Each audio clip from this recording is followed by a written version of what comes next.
హనుమ వలన ఎక్కడెక్కడ హనుమ నిలబడతారో అక్కడ చచ్చిపోయే వాళ్ళందరూ బతుకుతుంటారు.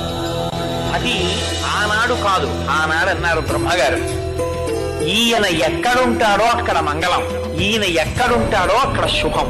హనుమతో ఉన్న గొప్పతనం ఏమిటో తెలుసా అండి? ఆపత్కాలమునందు కాంతారేషు భయేషు చ అని అగత్య మహర్షి చెప్పారు, వాల్మీకి మహర్షి చెప్పారు.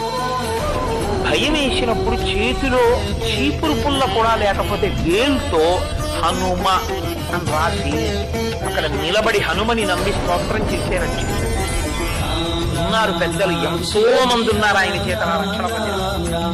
ఆనాటి నుంచి ఈనాటి వరకు రామనామం చెప్పిన రామ భక్తుడైన వాణ్ణి, రాముని మీద విశ్వాసం ఉన్నవాణ్ణి చెనకలేరు. హనుమ సర్వదా కాపాడుతుంటారు అలాంటి వాళ్ళని. వాళ్ళ జోలికిడితే ప్రమాదాలు వస్తాయి.